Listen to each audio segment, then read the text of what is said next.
Good afternoon, everybody. Welcome back to Boxing 365. Today, we are joined once again by a regular visitor at this point, future world champion, Joe Hayden. How are we, mate? You okay? I take it. Yeah, I'm good, thank you, lads. I better since you said that. Yeah. How are Yeah, you? All good? we are a little bit further away from being future world champions than you are, mate. But yeah, We're doing all right. we're doing all right. The channel continues to grow, a decent enough pace for a small channel. So we're happy as Larry with that. But before we talk boxing, you've bought yourself another house or a new house or your first house. What's the story with First that? one, mate. Yeah, first one. So me and Mrs. Poppy, we've been wanting to move out a long time now, but as you know, it's bloody expensive to do. So it's just been a good few years of saving, and we luckily dropped on the house, and yeah, so managed to move out, and yeah, the start of a new chapter, I guess. But it's exciting. It's exciting, man. We're, Buzzing, mate. Congratulations. yeah, we're Thank happy you. for you, mate. Obviously, I know that you said your missus wasn't too keen on us coming round to help you painting as a bit of a special feature, but I've moved past that. And I drank a fair bit to get over that, but I He have. got a bit upset, but he's past it now. So obviously, Joe, you mentioned that you work, don't you, alongside the boxing, One day a week, mate. Yeah, 1 day a week, fucking full yeah. time, full time. What is it you do 1 day a week? I work at a psychiatric hospital. I'm an healthcare assistant, so I worked there before the boxing, and then they've been amazing with me since we're turning pro and stuff. They've been spot on, and they've allowed me to drop my hours. I dropped to 2 days initially, so full time is 3 14-hour shifts. I dropped to 2 days when I first turned pro, and then eventually I ended up dropping to 1 day. So that's where I am now. I just do 1 day a week, mainly Sundays, and just one 14-hour shift a week, and that way it don't interrupt with my training schedule. Just want to say, and the reason I asked that question, there was a reason, is I think a lot of people, even yourself, Joe, as a relatively young pro, I think people perceive that you boxers are just multimillionaires, earn absolutely hundreds of thousands of pounds. And I think it was important for me just to highlight that you have to go out and work. Camps aren't cheap, Yeah, yeah. and that you invest a lot of time, money, and effort into making your career. So I just thought I wanted to take a little side alley for that. But we will now move on to the boxing. So I do apologize. You two. All my mates think I'm loaded. It's funny because they do, like, I've got some family as well. They all think the same. You're loaded, but what they don't know is half of my fights I've paid myself out of my own pocket for them.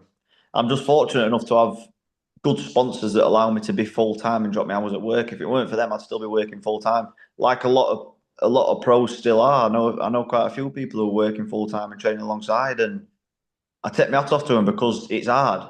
Getting up in the morning, running first thing in the morning, going and doing a full day's work, and then going to the gym after. It's hard work, but I guess these are the things that have got to be done to chase dreams, I guess. Yeah, absolutely, mate. Absolutely. Yeah, well said. So, Joe, we will move on to that boxing. So last time out, we were there. Really good win against Dragoni, mate. You look good. How did you find it? I enjoyed it. I felt comfortable in there. Funny you say that. I've actually messaged Angelo saying good luck this weekend, and as you've said that, he's just replied. So good timing. But no, I enjoyed it, man. Amazing fight week. First like proper big fight week. Just took it all in and tried to really enjoy myself. The fight itself afterwards, just as I got my hand raised, I thought I was a bit disappointed. I thought I could have boxed better. Got back to the changing rooms. Everyone telling me I boxed well.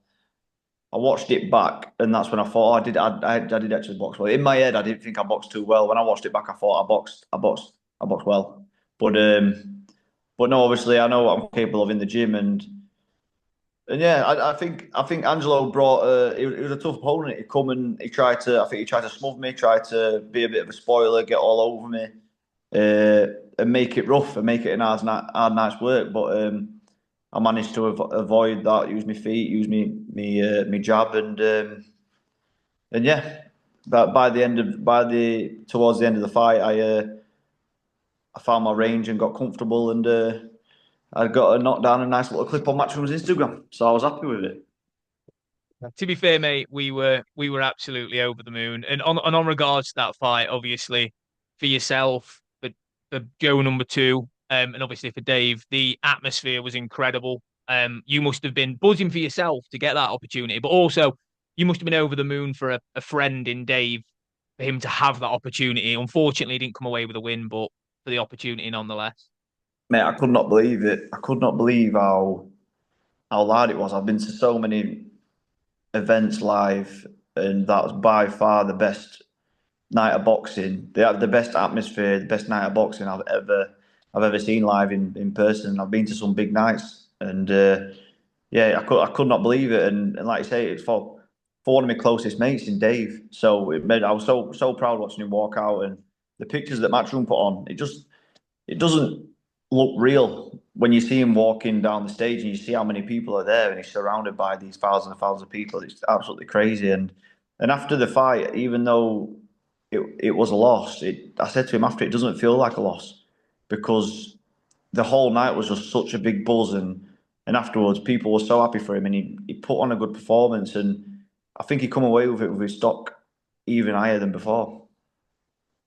It was an amazing atmosphere, and we said one of the things we were going to point out. Obviously, last time you said you got this fight, you managed to sell some tickets yourself. Like the noise for you, the noise for Joe Howarth as well. It was all amazing. The atmosphere was brilliant. Like you say, it didn't feel like an arena full of people who'd gone, "Oh, our man's let us down." No way. It was crazy. We said it's probably the best atmosphere we've ever seen at an event like that. It was mental. Oh, without a shadow of a doubt, the best boxing atmosphere we've had.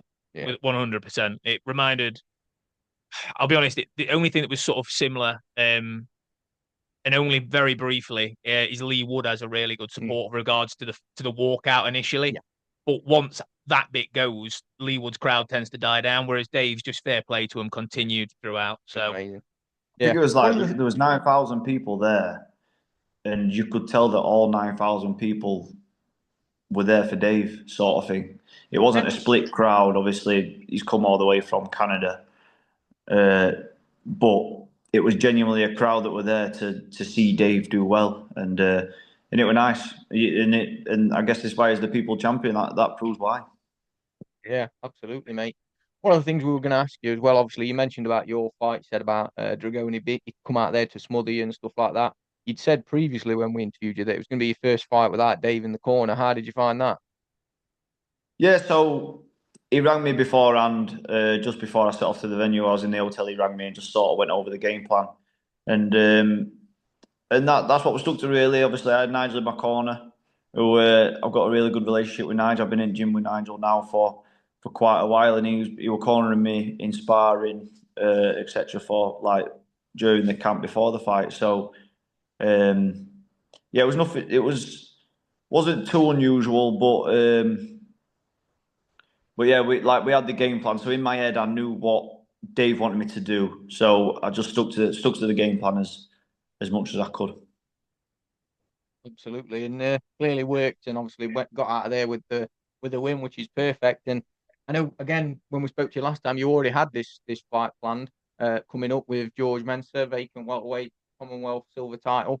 Only a couple of weeks out now. How are you feeling? I'm buzzing, mate. Absolutely buzzing. I can't wait. I was always meant to be boxing the 21st of November, but I didn't know it was going to be a fight as big as this. After the Dragone fight, Dave mentioned possibly just having another 6 rounder or something just to end the year out because it's been a very busy last few months. And then all of a sudden this opportunity to come about for the Commonwealth Silver. So, and it's a final eliminator also for the full Commonwealth. So it was like, yeah, let's do it. But no, I'm absolutely buzzing. These are the sort of fights I want now. Start really pushing myself on and challenging myself and start picking up a couple of belts now and pushing up in them rankings. I did hear Dave say when he announced the fight on his channel that you were obviously going into a title fight. And you're going to have to correct me if I'm wrong here, but Mensah is the weight above, isn't he? Is Mensah a welterweight? It's at welterweight, mate. Yeah. Yeah. So is your plan to stay up at welter, or will you be coming back to campaign at super light? Yeah. So after this fight, I'll be dropping back down to super light. We've got plans for another title fight, first fight next year, March, and then and that will be a super lightweight. Yeah, I'm excited for that. So I'm not going to release the date. Joe has been kind enough to tell me. But it is the day before we go. Well, I say we're not going anyway. It's the day before I go to Australia, so I'm gonna have a long night at wherever that venue is gonna be, and then I've got a 6 a.m. flight to Perth. So Lovely. Yeah, you will be Yeah, you tired. can't beat it. Things you do for the job, eh? exactly, mate. Exactly right. I did have a question. Oh, with obviously this being Dave's show coming up for the Mensa fight, will Dave be in your corner, or is he going to be doing some promotional stuff somewhere? Yeah, he'll still be in corners, I believe so. Yeah, Dave will still be in all corners. You know Good what man. Dave's like? Jack of all trades, isn't he? He'll be doing the promotional stuff as well. He'll be Yeah, doing the keeping himself corner in busy. his suit. Yeah, that is true. Dave Allen will not be wearing a suit. I don't No, know. no. I don't know Dave Allen Yeah, you've no personally, chance. but It's a nice image though. Might have to AI picture that. yeah, We'll see if we can get that made. absolutely, absolutely. In regards to Dave, obviously, I've heard him mention he wants Zilai Zhang next. Now he has also gone back on that about 15 times in videos. Who would you like to see him in there with next? Is it just the biggest fights? You know, I don't know. Where would you like to see Dave as a friend? I actually said this to him the other day. I told him my dream fight for him. Obviously, it'd be nice for him. He's got that. He's got hoping to have an 8 rounder in January, get his eye back in. But my dream fight for him next year would be Fraser Clark for that British title.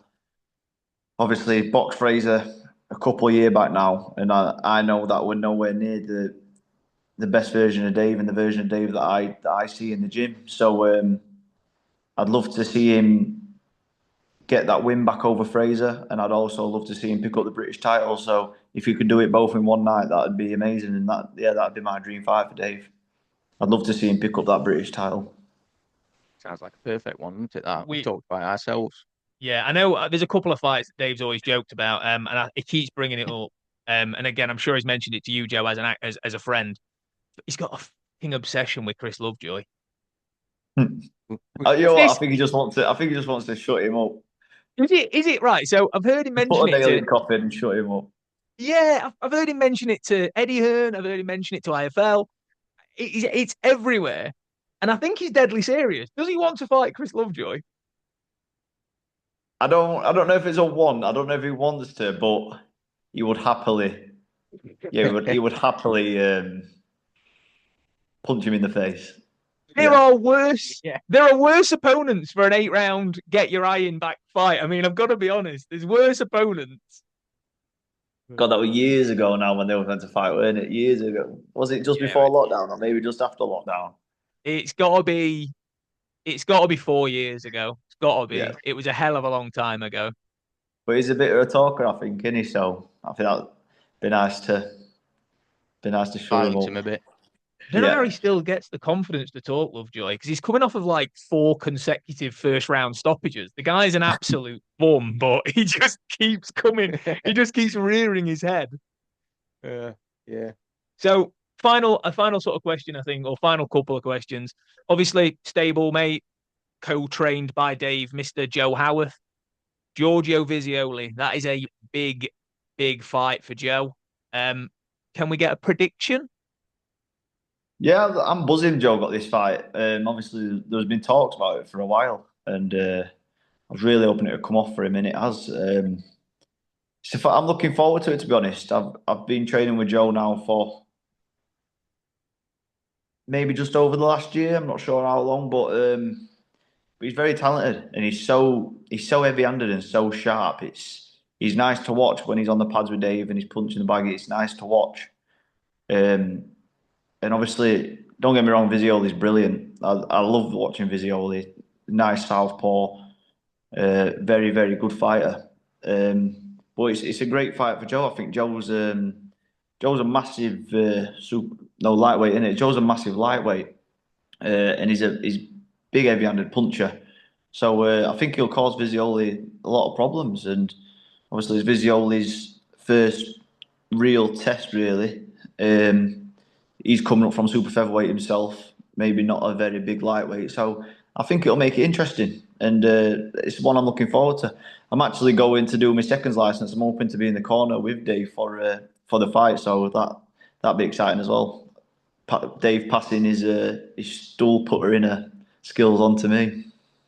Absolutely. Who is, in your opinion, the best stool putter inner in the game right now?